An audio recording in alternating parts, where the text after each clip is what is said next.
지금 예수님은 제자들과 함께 예루살렘을 향한 마지막 여정 중에 있습니다. 그런데 예수님을 따라 예루살렘을 향해 올라가는 제자들은 12제자만이 아니었습니다. 그 중에는 오늘 본문에 나오는 야고보와 요한의 어머니인 이 살로메와 같이 예수님을 따르는 무리들도 그 가운데 함께 있었다는 것입니다. 제자들에게 포도원과 품꾼의 비유를 통해서 천국에서 먼저 된 자와 나중된 자에 대해 가르치신 후에 예수님은 이제 제자들에게 세 번째로 자신의 죽음과 부활을 가르치셨습니다. 그 가르침이 오늘 본문 17절부터 19절의 기록입니다.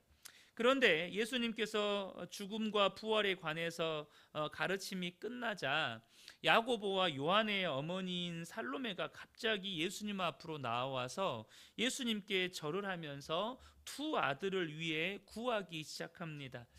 예수님께서 무엇을 원하느냐고 물으시자 이 살로메는 자신의 요청을 예수님께 말합니다. 그것이 21절인데요. 나의 이 두 아들을 주의 나라에서 하나는 주의 우편에 하나는 주의 좌편에 앉게 명하소서, 이렇게 예수님께 간청을 합니다. 좀 우스갯소리긴 하지만 예나 지금이나 어머니의 치맛바람은 참 대단한 것 같습니다. 어찌됐든 자기의 두 아들들이 주님의 나라에서 하나는 좌편에 하나는 예수님 우편에 이렇게 높은 자리에 앉게 해 주십시오, 이렇게 요청을 하는 것이죠. 예수님은 지난 3년간 제자들에게 끊임없이 하나님의 나라를 가르치셨습니다. 그러나 그들은 여전히 예수님의 가르침에 대해서 아직도 바르게 이해하지 못하고 깨닫지 못하고 있다는 사실을 이 살로메의 요청을 통해서 우리는 발견하게 됩니다. 그 모든 제자 무리들은 예수님이 예루살렘에 올라가시면 그분의 왕국을 출범시키기를 원했고, 그 제자의 무리 중에 일부는 이러한 예수님이 출범시킬 왕국에서 높은 자리에 오르기를 원했다는 것이죠. 이러한 살로메의 요청은 단순히 살로메의 요청만이 아니고 그의 두 아들인 야고보와 요한의 요청이기도 했다는 사실을 우리는 오늘 본문에서 발견하게 됩니다. 22절 하반절에 예수님께서 야고보와 요한에게 이런 질문을 하시거든요. 내가 마시려는 잔을 너희가 마실 수 있느냐? 그들이 말하되 할 수 있나이다. 이게 무슨 말이죠? 그러니까 예수님이 감당해야 할 그 짐을 너희도 감당할 수 있겠느냐?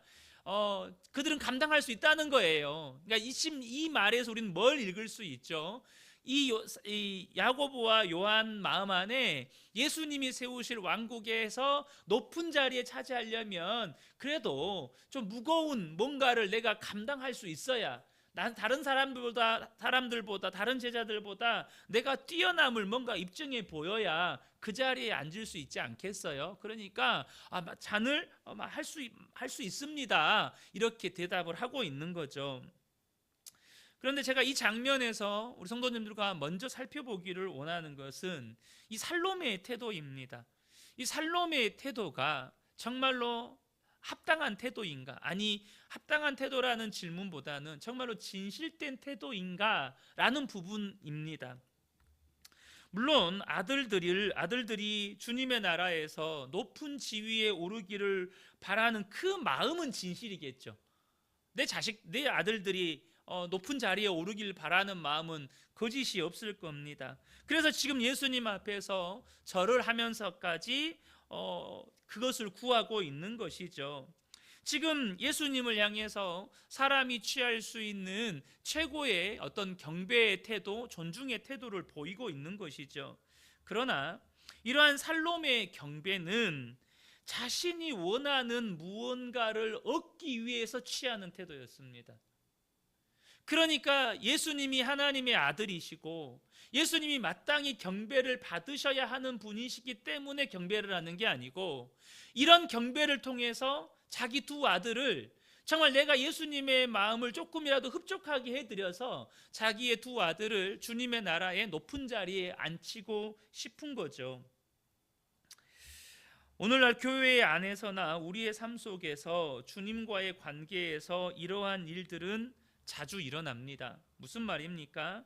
당장 우리는 하나님께서 내가 원하는 무언가를 들어주기를 원하고 내가 원하는 무언가를 갚아주기를 원합니다.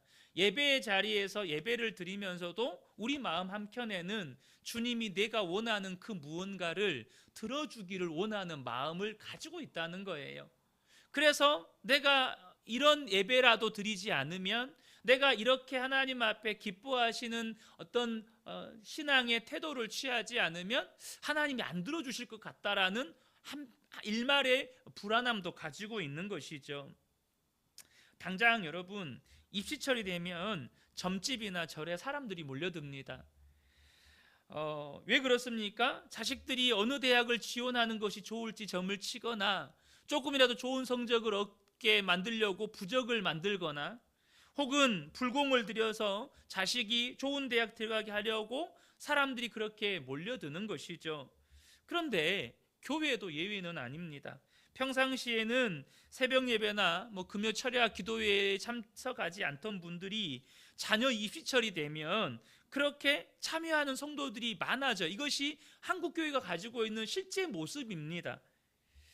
어떤 중요한 일을 앞두고 작정 기도를 들어가는 분들도 있습니다. 물론 여러분, 기도하는 게 뭐가 나빠요. 그렇게라도 하나님 앞에 하나님 뭔가 내 기도를 들어주시기를 원해서 그렇게 예배의 자리를 지키고 기도하다가 정말로 은혜 받고 정말 하나님의 뜻을 발견하고 우리가 또 이런 과정들을 겪은 것도 사실이잖아요. 그러나 여러분, 이처럼 내가 원하는 바를 마음에 품고 하나님께 드리는 경배가 참된 경배가 아니라는 것들은 여러분들도 다 동의하실 거예요. 예수님 앞에 무릎 꿇는 이 살로메는 정말로 예수님이 하나님의 아들이시기 때문에, 나를 구원하실 메시아이기 때문에 그 앞에 그것이 감사하고 그것이 기뻐서 주님 앞에 엎드리는 게 아니라 내 아들들 좀 높은 자리에 앉혀달라는 것이죠. 이러한 살로메의 태도는 이방인들이 우상을 섬기는 태도와 똑같습니다. 여러분, 이방인들이 우상을 섬기는 태도의 핵심은 뭡니까? 지성이면 감천이다라는 태도입니다. 내가 하늘을 감동시키면 하늘이 나에게 복을 줄 거야. 내가 저 신을 감동시키면, 나의 정성이, 나의 헌신이, 나의 마음이 신을 감동시키면 그 신이 나에게 복을 주겠지. 여러분, 이것은 신앙을 가장한 거래를 시도하는 일이에요. 사실 엄밀하게 이야기하면 주님과 지금 거래를 하는 거예요. 내가 하나님을 기쁘게 해드리겠으니, 내가 하나님이 원하시는 것을 하겠으니 하나님도 내가 원하는 것 좀 들어주세요. 여러분, 진정한 경배란 무엇일까요? 누가복음 7장 37절 38절을 보면 향유 옥합을 깨뜨려서 예수님의 발에 부은 한 여인의 이야기가 소개됩니다. 그 동네에 죄를 지은 한 여자가 있어 예수께서 바리새인의 집에 앉아 계심을 알고 향유 담은 옥합을 가지고 와서 예수의 뒤로 그 발 곁에 서서 울며 눈물로 그 발을 적시고 자기 머리털로 닦고 그 발에 입 맞추고 향유를 부으니라고 말씀합니다. 여러분, 이 죄를 지은 이 여자는요, 예수님께 지금 뭘 구하지를 않아요. 이거 해주세요, 저거 해주세요를 구하지 않아요. 그녀는 그저 감사했어요. 뭐가요?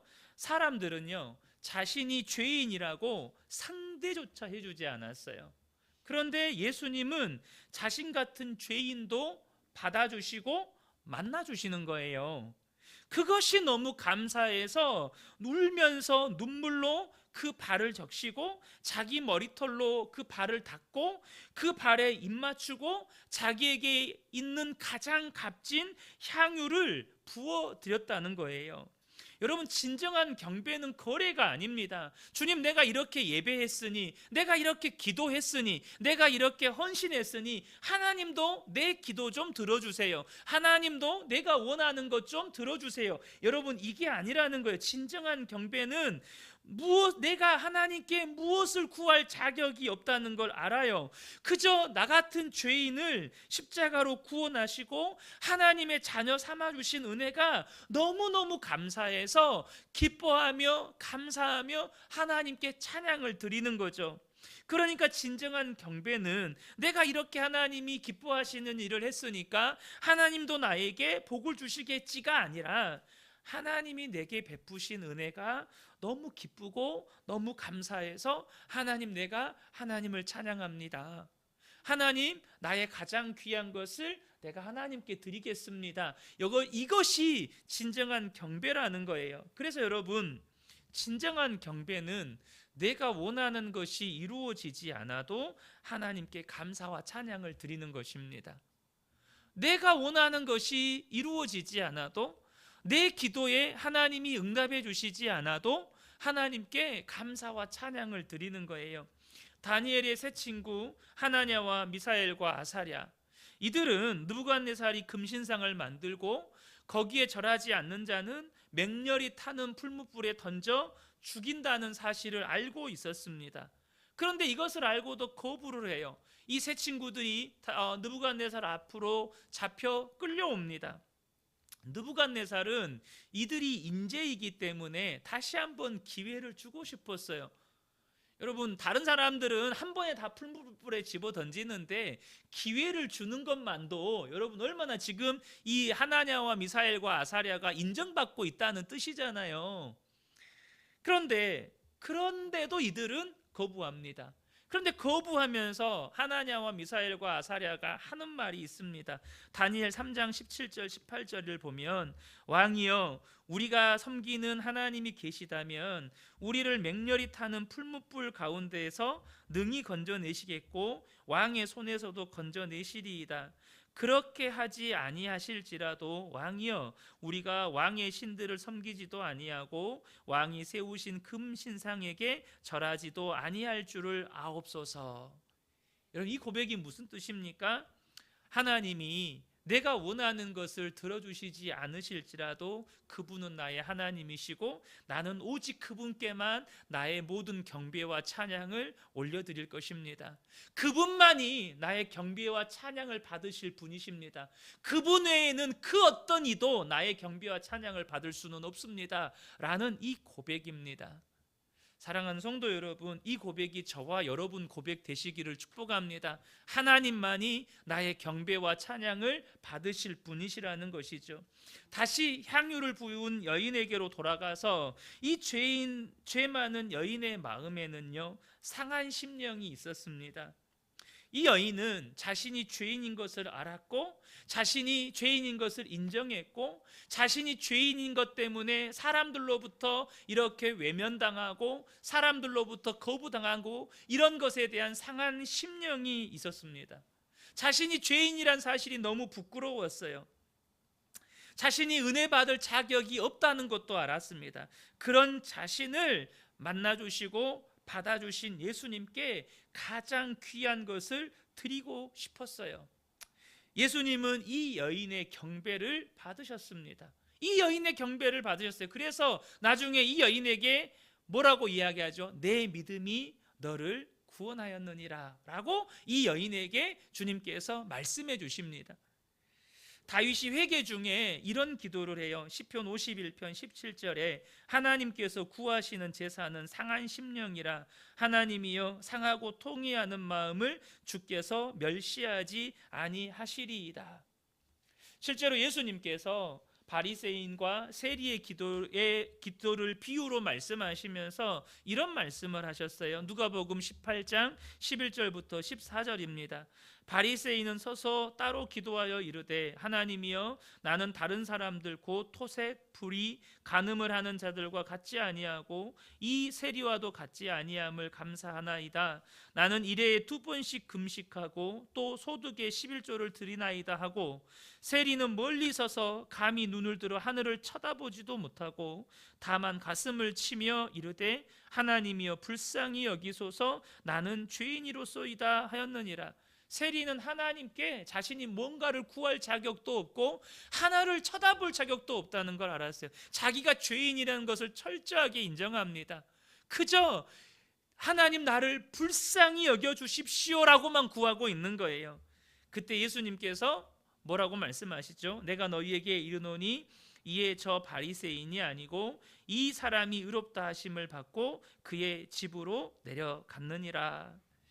하나님은 세리의 기도를 받으셨고 세리를 의롭다고 인정해 주셨습니다. 이런 관점에서 볼 때 이 살로메의 태도는 참된 경배가 아니라는 것입니다. 내가 이렇게 엎드려 구합니다. 우리 두 아들 정말로 예수님 좌편 우편에 올려주십시오. 이건 참된 경배가 아니라는 거예요. 어떤 의미로는 내가 원하는 것을 들어주기를 바라는 마음의 아부이고 또한 거래인 것이죠. 여러분, 참된 경배란 그저 내가 은혜 받을 자격이 없다는 죄인인 것을 알고 그런 나에게 하나님께서 그 십자가로 대속의 은혜를, 정말 죄사함의 은혜를 베풀어 주신 것이 너무 감사하고 감격해서 내게 있는 가장 귀한 것, 나의 마음을 주님 앞에 올려드리면서 예배하고 찬양하는 것입니다. 전 우리 성도님들 한 분 한 분이 그렇게 하나님을 참되게 경배하고 예배하는 복된 분들 되시기를 축복합니다. 그저 감사일 뿐입니다. 그저 주님, 제가 주님께 감사할 뿐입니다. 살로메의 간청에 예수님께서 뭐라고 말씀하시죠? 22절을 보면 예수께서 대답하여 이르시되 너희는 너희가 구하는 것을 알지 못하는도다. 내가 마시려는 잔을 너희가 마실 수 있느냐? 이렇게 질문으로 살로메에게 답변을 하세요. 지금 살로메뿐만 아니라 제자들이 주님의 좌우편에 앉기를 구하는 것이 무엇을 구하는 것인지 알지 못하면서 지금 주님께 구하고 있다는 거예요. 지금 살로메가 구하는 것이 뭘 의미하는지는 그 뒤에 예수님이 하신 말씀을 통해서 알 수가 있죠. 너희는 너희가 구하는 것을 알지 못하는도다 라고 하신 다음에 예수님이 뭐라고 질문을 하시죠? 내가 마시려는 잔을 너희가 마실 수 있느냐라고 질문합니다. 여기서 내가 마시려는 잔은 예수님께서 겟세마네 동산에서 기도하실 때 하나님께 이 잔을 내게서 옮기시옵소서라고 기도하잖아요. 그 잔을 말하는 것입니다. 그러니까 예수님께서 담당하실 십자가의 고난과 죽음을 의미하는 것이죠. 그러니까 지금 살로메가 구하고 지금 살로메가 주님 앞에 구하고 있는 주님의 자정승 우정승하게 해주세요라는 그 간구는요, 문자적으로는 높은 자리에 올려달라는 뜻이지만 사실은 그 실상적인 의미는 뭐냐면 하나님 나라의 영광을 얻을 그 고난을 짊어지게 해달라는 기도인 거예요. 그러니까 예수님이 야고보와 요한에게 이 잔을 내가 마시려는 잔을 너희가 마실 수 있느냐라고 말할 때 할 수 있나이다. 그러니까 뭔 말인지를 모르고 이들은 막 대답하고 있는 거예요. 그런데 여러분, 이 살로메는요, 지금 살로메만을 의미하는 게 아니고 그곳에 모인 모든 제자들을 대변하는 인물입니다. 그곳에 모인 제자들이 다 이런 마음을 가지고 있는 거예요. 살로메는 왜 이렇게 자기가 알지도 못하는 것을 구하고 있는 걸까요? 지금 내가 알지도 못하는 것을 왜 구하고 있느냐는 것이죠. 그 핵심적인 이유는 뭐냐면 살로메를 비롯한 이 예수님의 제자들이 예수님의 가르침을 여전히 이해하지 못하고 있기 때문입니다. 심지어 자신이 구하는 것이 뭘 의미하는지도 모르고 지금 구하고 있는 거예요. 특별히 본문에서 나타난 주님의 가르침 가운데 그들의 이해가 부족한 영역은 하나님 나라에 대한 부분입니다. 예수님은 제자들에게 수차례 하나님 나라와 천국에 대해서 가르치셨습니다. 누가복음 17장 20절 21절 보면 하나님의 나라는 볼 수 있게 임하는 것이 아니요 또 여기 있다 저기 있다고도 못하리니 하나님의 나라는 너희 안에 있느니라. 그러니까 지금 누가복음 17장에 있는 하나님의 나라는 우리 마음에 임한 하나님의 나라에 대한 가르침이었어요. 이뿐만 아니라 주님은 장차 임하게 될 하나님의 나라에 대해서도 수없이 가르치셨고 그러한 하나님의 나라의 가르침 가운데 밭에 감추인 부활을 발견한 사람의 이야기가 있습니다. 마태복음 13장 44절을 보면 천국은 마치 밭에 감추인 보화와 같으니 사람이 이를 발견한 후 숨겨두고 기뻐하며 돌아가서 자기의 소유를 다 팔아 그 밭을 사느니라. 그러니까 정말로 하나님 나라의 가치를 깨닫게 된 사람은 자신의 모든 것을 포기하고서라도 하나님의 나라를 택하게 된다는 의미예요. 이미 이들은 이 가르침을 받았어요. 그런데 본문의 제자들을 보면 여전히 하나님 나라에 대해 무지하고 하나님 나라의 가치를 알지 못하고 마치 하나님 나라를 이 세상 나라처럼 이해해서 하나님 예수님께서 세우신 왕국에서 좌정승 우정승하게 해달라고 구하고 있다는 거예요. 그래서 오늘 본문 24절부터 26절을 보면 열 제자가 듣고 두 형제에 대하여 분이 여기거늘.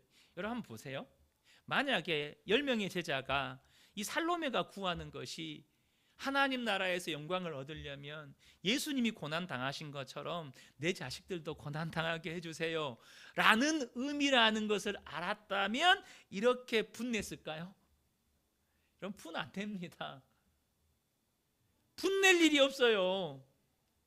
하나님 나라 영광을 얻으려면 예수님이 지셔야 되는 십자가 감당해야 되는데 야고보 요한이 그런 믿음이 되나?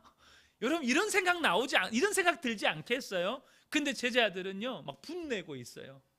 하나님 나라에 대한 이해함이 없으니까 예수님의 가르침을 깨닫지를 못하니까 뭘 구하는지도 모르고 그게 뭔지를 모르니까 서로 분내고 있는 거죠. 25절 26절을 보면 제자들이 이해하고 있는 그 핵심을 찔러서 예수님이 말씀하십니다. 예수께서 제자들을 불러다가 이르시되 이방인의 집권자들이 그들을 임의로 주관하고 그 고관들이 그들에게 권세를 부리는 줄을 너희가 알거니와 너희 중에는 그렇지 않아야 하나니. 지금 이방 사람들은 말 그대로 높은 자리에 올라가고 그 높은 자리에서 권세를 휘두르는 것을 좋아해요. 그게 세상 나라의 방식이에요. 근데 너희는 그렇게 하면 안 된다. 너희들은 높아지려고 하고 높아져서 권세를 휘두르려고 하면 안 된다. 지금 제자들에게 그 말씀을 하시는 이유는 제자들이 하나님 나라를 그렇게 이해를 하고 있는 거예요. 하나님의 말씀을 바르게 이해하지 못하고 깨닫지 못하는 일은 정말로 우리가 두려워해야 할 일입니다. 하나님은 이스라엘 백성들이 하나님을 알지 못하는 것에 대해서 이렇게 말씀하셨습니다. 호세아 4장 6절을 보면 내 백성이 지식이 없으므로 망하는도다. 내가 지식을 버렸으니 나도 너를 버려 내 제사장이 되지 못하게 할 것이요 내가 내 하나님의 율법을 잊었으니 나도 내 자녀들을 잊어버리리라. 여러분 이거 아셔야 돼요. 우리가 말씀을 잊어버리면 하나님도 우리를 잊어버리신대요. 하나님을 알지 못해 이스라엘 백성들이 망했다고. 그래서 호세아 선지자가 호소하는 것이 뭡니까? 우리가 여호와를 알자, 힘써 여호와를 알자. 이것이 호세아 선지자의 호소였습니다. 저는 오늘날 세상에 비춰지는 기독교의 모습을 볼 때마다 두려움을 느낄 때가 많습니다. 여러분이 볼 때 지금 세상의 기독교가, 특별히 이 개신교가 어떻게 비춰지고 있다고 느끼시나요? 저는 언론에 노출되는 기독교의 모습, 언론이 기독교를 비판하는 모습들, 이런 것들을 볼 때에 지금 세상에 비춰지는 기독교의 모습은 크게 세 가지 모습입니다. 첫 번째는 극우. 세상에 비춰지는 기독교의 모습이 기독교의 한 면의 모습이 극우의 모습이고 또 하나의 모습은 사이비의 모습입니다. 지금 기독교 이단들이 이 사회에 무리를 일으키는 것들이 너무나도 심각하다 보니까 세상 사람들은 뭐 기독교와 그런 이단들 구분 안 하거든요. 다 한 통의 기독교로 보거든요. 그러니까 또 기독교로가 보여지는 모습이 사이비의 모습입니다. 그리고 또 하나는 부정부패한 모습입니다. 지금 세상에 비춰지는 기독교의 모습이 극우, 이단 사이비, 그리고 부정부패, 이런 모습으로 비춰진다는 거예요. 구체적으로 언급하는 것은 정치적인 발언으로 받아들여질 수도 있고 누군가를 향한 비판이 될 수 있기 때문에 제가 언급하지는 않겠지만, 그렇게 극우의 모습으로 혹은 사이비의 모습으로 혹은 부정부패의 모습으로 비춰지는 그런 모습들을 보면서 저는 그런 생각이 들어요. 그게 뭐냐면, 도대체 저분들이 믿는 하나님은 어떤 하나님인가? 물론 사이비는 열외로 치자고요. 사이비는 정말로 저들이 믿는 하나님은 사랑과 공의의 하나님이신가? 정말로 저들은 십자가 복음을 제대로 이해하고 예수님을 믿는 것인가? 이런 생각들이 계속 드는 거예요. 그런데 왜 이렇게 예수님의 제자들도 3년 동안 예수님의 가르침을 받았고, 오늘날 수많은 성도들이 오랜 시간 속에서 교회 안에서 말씀의 가르침을 받았고 말씀을 배웠을 것인데, 이렇게 다르게 이해하고 이렇게 다른 모습으로 세상 가운데 보여지느냐 하는 거예요. 저는 두 가지 이유를 말씀을 드리고 싶습니다. 첫 번째 이유는 뭐냐면, 그 마음이 미혹되어 있기 때문입니다. 말씀의 가르침을 받아도 마음이 미혹되어 있으면 말씀을 제대로 배울 수가 없어요. 깨우칠 수가 없습니다. 말씀을 말씀대로 받아들일 수가 없어요. 고린도후서 4장 4절을 보면, 그 중에 이 세상의 신이 믿지 아니하는 자들의 마음을 혼미하게 하여 그리스도의 영광의 복음의 광채가 비치지 못하게 함이니 그리스도는 하나님의 형상이니라. 물론 여러분, 사람들의 마음을 미혹하고 있는 것들이 사람마다 조금은 다를 수 있습니다. 어떤 사람은 돈으로, 어떤 사람은 세상 권력에, 어떤 사람은 세상의 성공에, 어떤 사람은 사람들의 인정과 인기에, 각자 다른 다양한 것에 그 마음이 미혹되어 있을 수 있어요. 그래서 여러분, 미혹된 마음으로, 마음의 상태로 말씀을 들으면 말씀을 말씀대로 들을 수가 없어요. 까만색 선글라스를 쓰면 모든 사물이 어둡게 보이는 것처럼 내 눈과 내 마음과 내 귀를 가리고 있는 이 미혹의 안경을 벗지 않는 한 여러분, 결코 하나님의 말씀을 배워도 여러분 깨우쳐질 수가 없는 것입니다. 예수님을 한밤중에 찾아온 니고데모가 있었어요. 니고데모는 그래도 그런 바리새인들 중에는 예수님에 대해서 궁금했고 예수님을 알고 싶었고 예수님께 배우고 싶었고 구원받고 싶었어요. 그래서 예수님께 나와왔는데, 예수님이 니고데모에게 사람이 거듭나지 않으면 하나님 나라를 볼 수도 없고 하나님 나라에 들어갈 수도 없다라는 이 말씀을 가르치시는데 깨닫지를 못하는 거예요. 도대체 사람이 어떻게 하면 거듭날 수 있습니까? 다시 엄마 뱃속에 들어갔다 나와야 됩니까? 도저히 깨닫지를 못하는 거예요. 그 이유가 뭘까요? 니고데모는 바리새인입니다. 다시 말하면 니고데모는 종교와 율법에 마음이 미혹되어 있기 때문이에요. 종교와 율법의 마음이, 이 율법도 모세의 율법이 아니라 그들이 그 모세의 율법을 잘 지켜보려고 만들어 놓았던 그 수많은 규례들, 그 수많은 규칙들, 그러한 율법과 종교와 전통에 이 니고데모의 마음이 미혹되어 있으니 사람이 거듭나지 않으면 하나님 나라 볼 수 없고 하나님 나라 들어갈 수 없어. 이 말씀이 도통 무슨 말인지를 모르는 거예요. 도통 무슨 말인지 깨닫지를 못하는 거예요.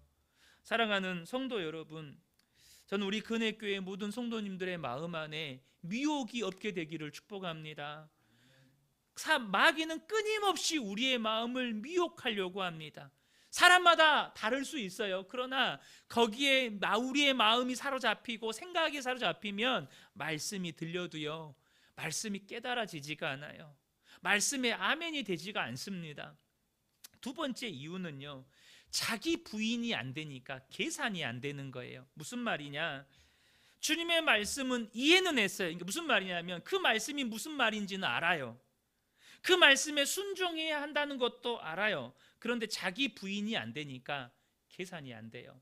예수님은 비유를 통해서, 건축의 비유와 전쟁의 비유를 통해서 망대를 건축하는 건축주가 이 돈으로 이 건물을 지을 수 있을지 없을지 계산해 보고 건축할지 말지를 결정해라. 또 적들이 침공해 오면 내가 싸워서 이길 수 없을지를 계산해보고 안 될 것 같으면 평화조약을 맺어라, 이 말씀을 하시면서 복음도 너희가 포기하는 것과 너희들이 하나님의 말씀에 따르는 것에 무엇이 너희에게 유익이 되고 복이 될지 계산해보고 주님을 따르라고 말씀하셔요. 그런데 중요한 건 자기 부인이 안 되면 이 계산이 안 된다는 겁니다. 부자 청년 이야기를 잠깐 할까 해요. 부자 청년이 자기 재산을 팔아서 가난한 자들에게 나눠주고 예수님을 따르라는 말씀이 무슨 말인지 알았을까요? 몰랐을까요? 알았습니다. 그 말이 무슨 뜻인 줄 알았어요. 그러나 그 안에 뭐가 있어요? 하나님보다 돈을 더 사랑하는 거예요. 자기 부인이 안 되는 거예요. 그러니까 뭐가 안 돼요? 내가 포기하는 게 주님 따르는 것보다 더 커 보이는 거예요. 계산이 안 되는 거예요. 자기 부인이 안 되니까 이 계산이 안 되는 거예요. 내가 포기하고 내가 내려놓아야 할 것이 훨씬 더 커 보이는 거예요. 그러니까 말씀의 순종의 자리로 나아가지를 못하는 것입니다. 사랑하는 성도 여러분, 저는 우리 그은혜교회 모든 성도님들이 하나님이 우리에게 말씀하신 성경에 기록된 말씀이 나에게 무엇을 말씀하고 계시고 나를 지금 어디로 인도하고 계시고 나의 삶을 어떻게 주장하고 계시는지 정말로 바르게 깨닫고 또한 그 말씀 따라 순종하는 삶을 살아가게 되시기를 예수님의 이름으로 축복합니다. 그러려면 우리에게 정말 필요한 은혜가 있어요. 우리의 마음에 미혹이 벗어져야 한다는 것입니다. 우리의 마음에 미혹이 벗어져야 한다는 거예요. 또 하나는 정말로 우리 안에 자기 부인이 돼야 된다는 거예요.